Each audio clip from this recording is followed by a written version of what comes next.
pride gave rise to the Darkspawn. Countless in number and toxic to all life, Darkspawn search endlessly for an archdemon. When they find one, Darkspawn armies surge up from their corrupt barrows beneath the ground, and a blight begins. Grey Wardens are the only warriors capable of destroying an archdemon, and history always honors the one who sacrifices all to kill the beast. In the fifth blight, the Warden was the hero of Ferelden, youngest child of Ferelden's powerful Terran Cousland. Betrayal saw the Cousland's ancestral castle burn, and the Terran and his wife slain. Duncan, a Grey Warden, helped the young noble escape to a new life with the Wardens. The allied Ferelden and Grey Warden forces met in Ostagar, where King Kaelin's armies and a host of Wardens gathered, ready to destroy the Darkspawn. But valor turned to despair as Loghain betrayed his king. Kaelin's forces were slaughtered, and the south was lost. The hero, now a full-fledged Grey Warden, survived with the aid of Flemeth, the mysterious witch of the wilds. Joined by Flemeth's daughter, Morrigan, and a Grey Warden named Alistair, the hero set out to build an army strong enough to abolish the Blight. With the traitorous Loghain now seated on Ferelden's throne, the Wardens sought help from the influential Arl Eamon of Redcliffe.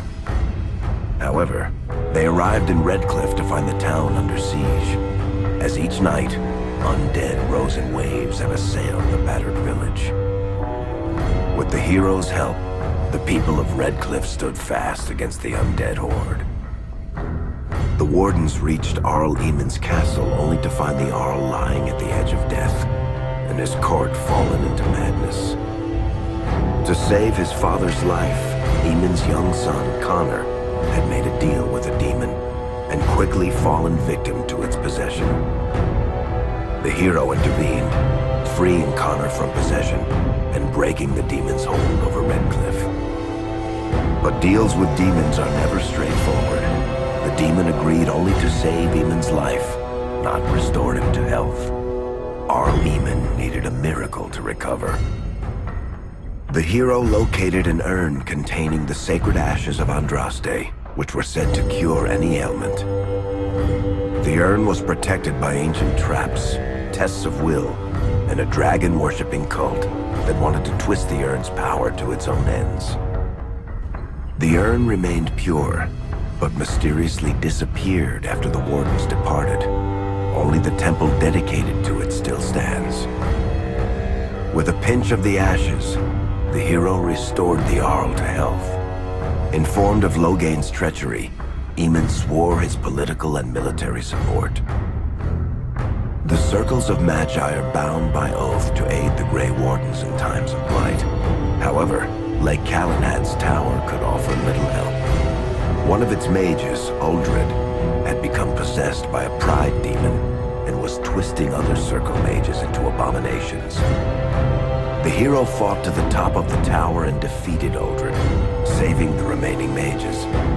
Grateful for their lives, the mages joined the Warden's army. The allies gained at the Circle were not the only soldiers to join the Warden's forces, however. Dalish elves don't usually make alliances, but even deep hatred can be set aside in the face of oblivion. An ancient curse was destroying Ferelden's largest Dalish clans, turning the elves into werewolves. Zathrian, the clan's keeper, claimed that the cure required the heart of the great wolf, Witherfang.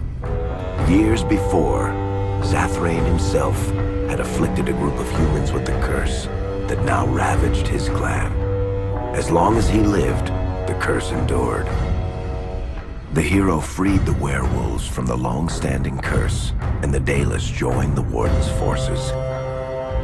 Blights may happen hundreds of years apart, but the dwarves who live below the surface of Thedas fight Darkspawn every day. No one is better schooled in battling Darkspawn than the warriors of Orzammar, except perhaps their allies of old, the Grey Wardens. The hero arrived in Orzammar in the wake of King Endrin's death to find political factions fighting for control of the Dwarven capital.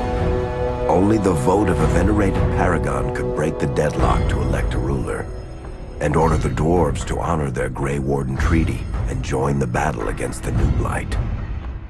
The hero set off to find a paragon named Branka, who had disappeared into the Deep Roads in search of a legendary artifact, the Anvil of the Void, created by the renowned smith Caridin to forge mighty war golems. With Branka's help, the hero restored the Anvil of the Void, and a small army of powerful golems joined the Warden's forces. The hero emerged from the Deep Roads with a master-forged crown to bestow the Paragon's favor upon whichever rival candidate would be crowned king. Balin, the youngest son of King Endrin, who was suspected of foul play, or Haramont, the aging traditionalist backed by the Dwarven Assembly. Lord Haramont claimed the crown of Orzammar. His traditionalist values keep dwarves first in all things, and safely as far underground as possible. With Dwarden's strength now bolstering the Warden's army, the hero had to deal with Loghain, so Ferelden could stand unified against the Darkspawn, before the Blight swallowed the world. The kingdom of Ferelden stood divided. While some nobles supported Loghain's regency, others condemned his inaction against the Darkspawn. Civil war brewed, and Arl Eamon called a landsmeet in hopes of curtailing the conflict and removing Loghain from the throne. Loghain was found guilty of treason, and the hero carried out his execution in Denerim's palace. As the Warden's united army massed in Redcliffe, the Darkspawn overran Denerim, laying siege to Ferelden's capital city. The hero's army fought valiantly through Denerim and broke the Darkspawn's siege. On Fort Dracon's highest tower, the hero's strongest allies fought alongside the Warden in a final heroic battle against the massive Archdemon. The Archdemon was killed without the sacrifice of a Grey Warden's life. With no Archdemon to lead them, the Darkspawn scattered. Most fled underground, still teeming in number and always seeking a new Archdemon to awaken. The shattered kingdom of Ferelden embarked on a long journey to recovery. In the Blight's aftermath, strong leadership was crucial. Alistair, King Cailin's half-brother, and Queen Enora, Cailin's widow and daughter of Loghain, joined in a political union. Together, they ushered Ferelden into a new era. Ferelden still stands, as obstinate and resolute as the Dog Lords ever are, but the events of the Fifth Blight loom over it as the nation rebuilds. For people across Thedas, legends of the hero of Ferelden remain the nation's brightest beacons of hope during its darkest times. It all began in Kirkwall, the fall of Knight Commander Meredith, the Qunari Uprising, and of course, the Chantry's destruction and the onset of Mage Rebellion. One person always stood amidst the swirling chaos: Hawke, the champion of Kirkwall. The Hawke family fled Lothering, refugees from the Blight. Leandra, mother of the champion, and siblings Bethany and Carver hoped to find refuge at her family's estate in Kirkwall, far to the north. While Hawke had no magical abilities, the champion was at the heart of events that ultimately led to the Mage Rebellion. The Hawks escaped the Blight with the help of Aveline Valen, a warrior and family friend. It's said that the family was also aided by Flemeth, the notorious Witch of the Wilds. Hawke's brother, Carver, never reached the Free Marches. He was killed by Darkspawn while protecting his family. The family's first years in Kirkwall were difficult. Leandra's brother Gamlen had lost the family fortune. The Hawks lived in poverty, forced to indenture themselves in return for entrance to the city. To pay off the debt, Hawke was forced to work for a gang of smugglers. All the while, Hawke and Bethany did their best to hide Bethany's magic from the Templars. Opportunity eventually struck in the form of a dwarf named Bartran Tethras, who was planning an expedition to the Deep Roads. It was a long shot, But with gold gained from the expedition, Hawk could free the family from its criminal creditors and further Templar scrutiny. Hawk met a rogue Grey Warden named Anders, who possessed detailed maps of the Deep Roads. These maps were crucial to the expedition's success. Once Hawk obtained them, everything else fell quickly into place. Afraid to lose another sibling, Hawk insisted that Bethany stay in Kirkwall rather than accompany the expedition. Hawk did find ancient dwarven treasure, but the group also stumbled upon a statuette formed from a strange red lyrium. Upon returning to the surface, Hawk found Templars taking Bethany away. Her magic had been discovered. She joined a mage circle soon after. The gold Hawk recovered from the Deep Roads brought back Leandra's stately childhood home in Hightown. The Hawks had barely settled into their new home when Leandra was murdered. A deeply sinister and twisted killing. Hawk hunted down Quentin, the blood mage responsible, but could not prevent Leandra's death. Leandra's tragic death was part of a critical problem facing Kirkwall. Rising tension between the city's mages, who felt increasingly oppressed, and Templars, who grew increasingly suspicious of their activities.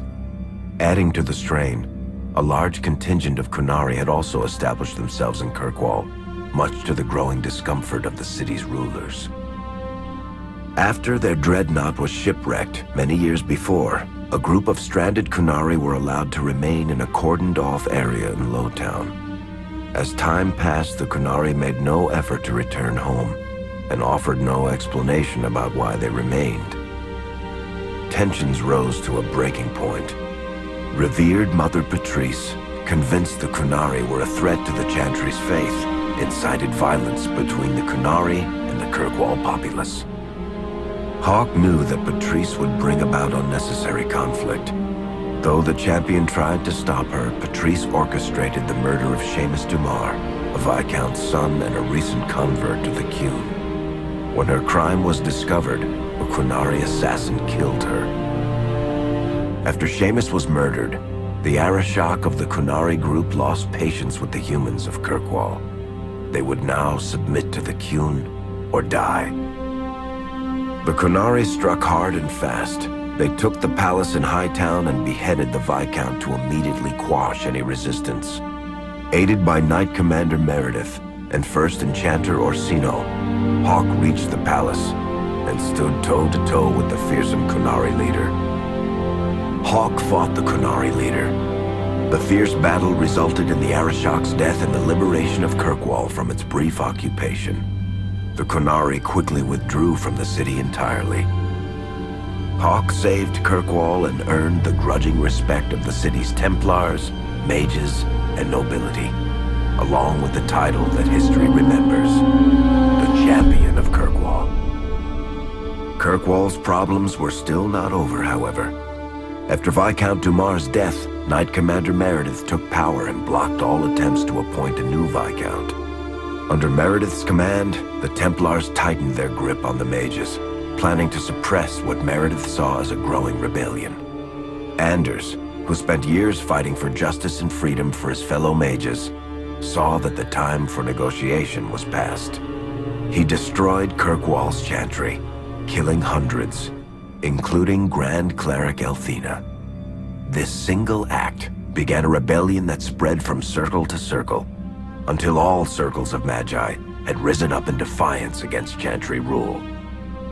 There was no forgiveness for what Anders had done, and he asked for death at Hawk's hands. Hawk fulfilled the troubled mage's final request, and many others died along with Anders that day. Fighting spread swiftly through the city. Some mages rebelled openly, many of them succumbing to possession. Templars turned their swords on mages who rebelled, and on those who did not. As First Enchanter Orsino refused to bend to the Templars, Knight Commander Meredith demanded that every mage in Kirkwall be put to the sword. Hawk saved many mages from Templar blades, keeping them from succumbing to possession or the temptations of blood magic.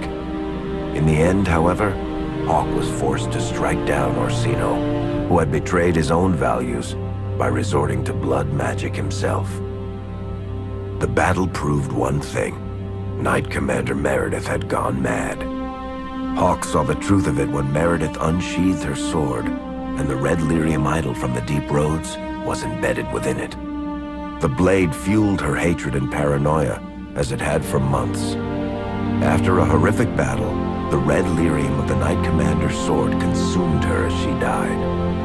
Meredith became a statue, her face a frozen mask of horror. Little is known of the champion since that final battle. However, Hawk's story lives on in legend and song.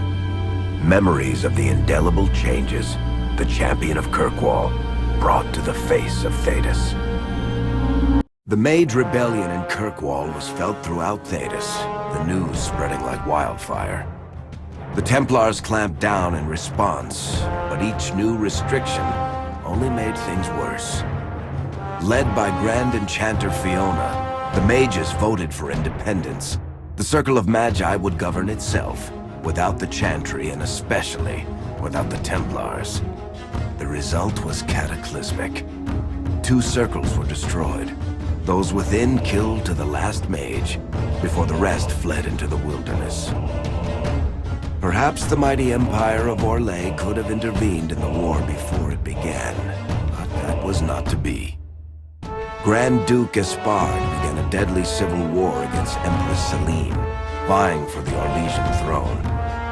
The mages were offered safe haven in neighboring Ferelden, but the Templars followed, and so their battle spread across all of Thedas.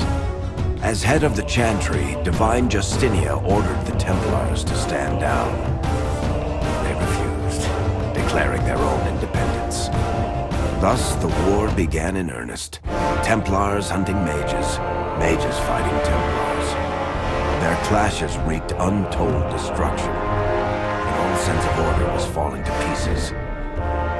Divine Justinia made one final desperate bid to end the war. She approached the leaders of both sides and convinced them to come to a conclave held on neutral ground. With the Chantry to mediate, mages and Templars will talk for the first time since this all began. It is our last, and perhaps our only, chance for peace.